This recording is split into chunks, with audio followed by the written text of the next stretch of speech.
Okay, let's dive right in.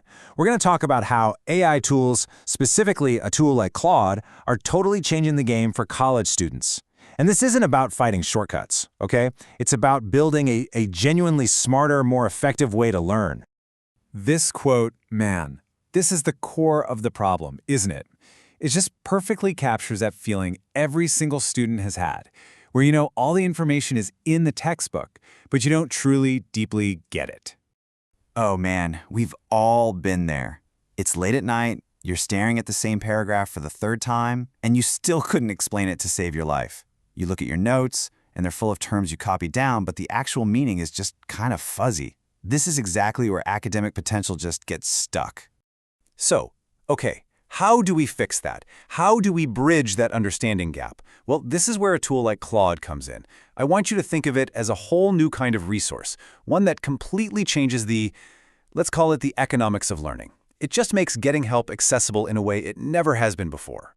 I mean, just look at the difference here. The old way meant you had to wait for those really limited office hours, or you had to hope your study group was on the ball, or you had to shell out a lot of money for a tutor. The new way? You've got an AI tutor that's there for you 24/7, has literally infinite patience for your 10th question on the same topic, and, this is a big one, you can ask anything without feeling embarrassed or like you're holding the group back.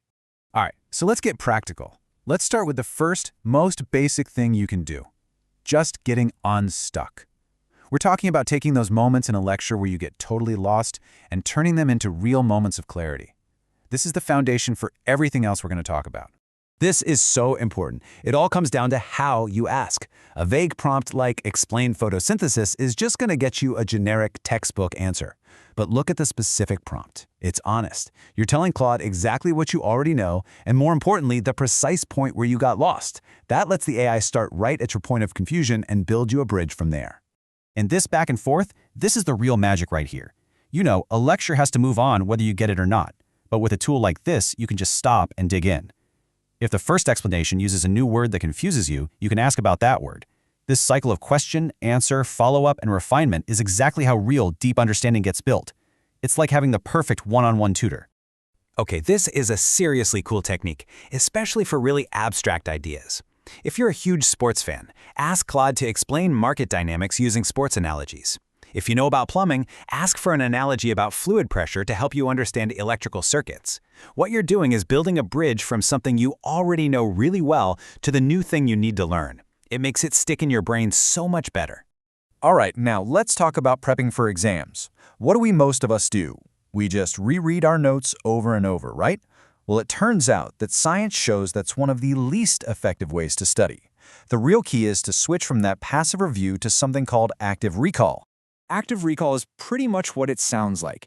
It's the act of forcing your brain to do the work, to actually pull the information out of your memory instead of just passively looking at it again. That little bit of struggle to remember the answer, that's what forges a really strong, lasting memory that you'll have on exam day. So how do you actually practice this active recall thing? Easy. You turn Claude into your own personal, tireless, question-making machine. Instead of just rereading Chapter 5, ask it to generate practice questions in the exact format of your exam. Multiple choice, short answer, you name it. It gives you a literally unlimited supply of practice material that's tailored to exactly what you need. And here's the pro move, the thing that really separates A students. Don't just ask for questions from Chapter 3. Ask for questions that force you to connect ideas from different chapters, like this one. University-level exams are all about making those connections, synthesis, and this is how you practice for that. Okay, let's talk about the big one, writing papers. Now, this is an area where it is so tempting to look for an easy way out, but trust me, that's a huge mistake. The real goal here is to use AI as an ethical partner, one that helps you develop your writing skills, not get around them. This distinction is absolutely critical. It's non-negotiable.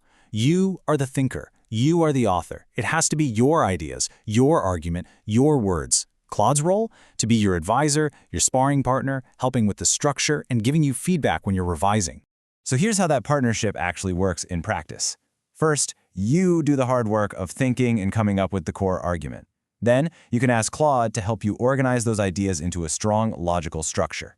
Step 3, and this is the most important one, you write the full draft. After that, you can get some targeted feedback on things like clarity or logic, and then finally, you make the revisions to improve your own work. And when it comes to research, you've got to use the right tool for the right job. Claude is amazing for getting the lay of the land. Understanding the main arguments in a field, identifying key debates, and even suggesting good search terms. But, and this is super important, it has a knowledge cutoff. It's not a library. For your actual citable sources, you must go to academic databases like JSTOR or your university library. So as we start to wrap this up, you can see that all these techniques, asking super specific questions, practicing active recall, refining your arguments, it's not really just about the next exam. You're actually building a much deeper, more permanent skill. What you're really practicing is this thing called metacognition. It's thinking about your own thinking. Every single time you force yourself to figure out your exact point of confusion to ask Claude a good question, you are exercising that metacognition muscle. You're learning how to find the precise line between what you know and what you don't. And that is an incredibly powerful skill to have. And that kind of leaves us with this one big idea. What if using these tools, in this really intentional way, means the most important subject you're actually mastering is the process of learning itself? Because developing that skill, learning how to learn, that's a huge advantage that will help you long after you graduate, no matter what career you end up choosing.